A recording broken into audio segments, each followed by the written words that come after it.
पितृपक्ष। हरिओम। पितृपक्ष सनातन धर्म में मृत्यु के बाद शरीर को जला दिया जाता है, जिससे शरीर डिसमेंटल होकर अपने 5 तत्वों में मिल जाता है।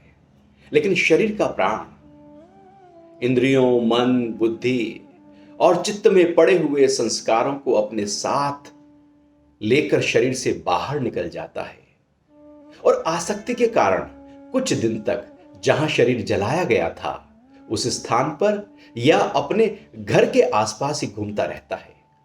लेकिन मृत्यु के बाद 13 दिन तक जो अनेक पिंडदान आदि मृतक कर्म किए जाते हैं, उससे वह प्रेत अब पितर बन जाता है और अपने शुभ अशुभ कर्मों के आधार पर भोग भोगने लगता है।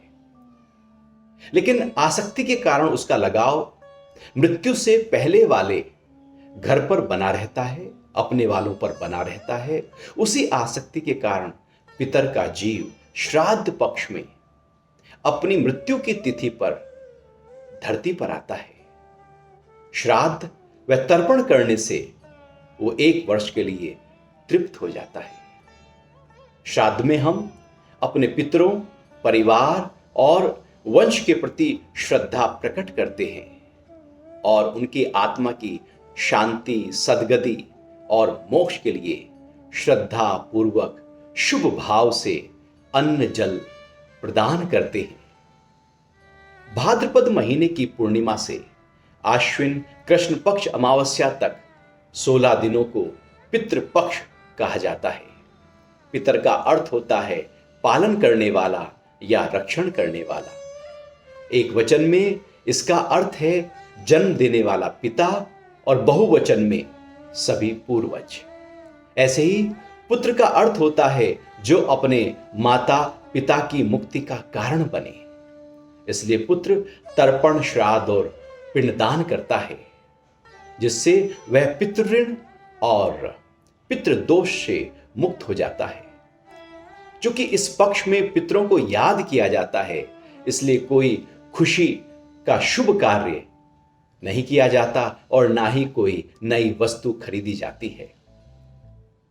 दक्षिण दिशा में पितृलोक वास करते हैं, इसलिए श्राद्ध दक्षिण दिशा की ओर मुख करके ही किए जाते हैं।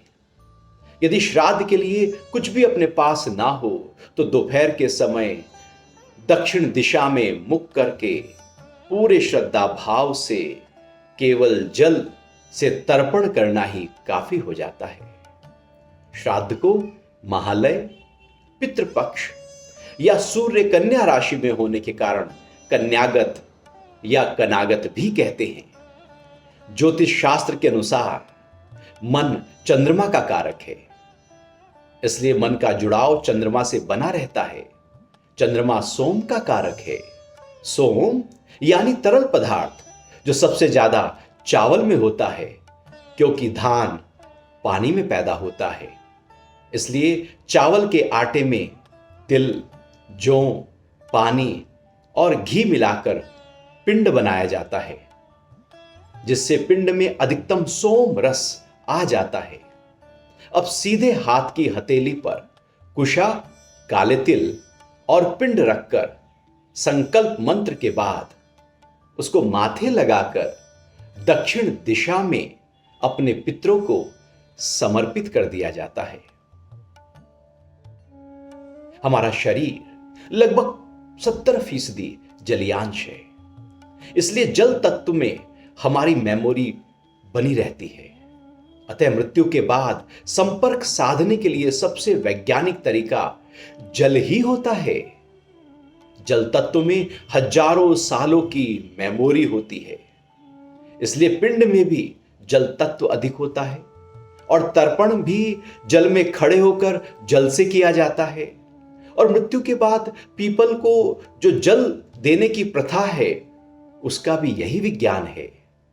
यह इसी तरह से काम करता है जैसे इंटरनेट के माध्यम से ईमेल विश्व में कहीं भी भेज दिया जाता है।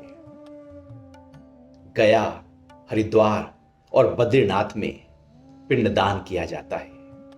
इससे गया में जो पिंडदान किया जाता है उसका तो बहुत ही विशेष महत्व है। पितृ पक्ष की अमावस्या को सर्वपितृ अमावस्या कहा जाता है। इस तिथि पर कुल के सभी पितरों का श्राद्ध किया जाता है। श्राद्ध करने वाले पुत्र व परिवार को पितरों का आशीर्वाद प्राप्त होता है।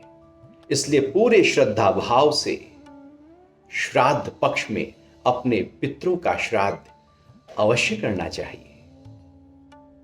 हरि ओम।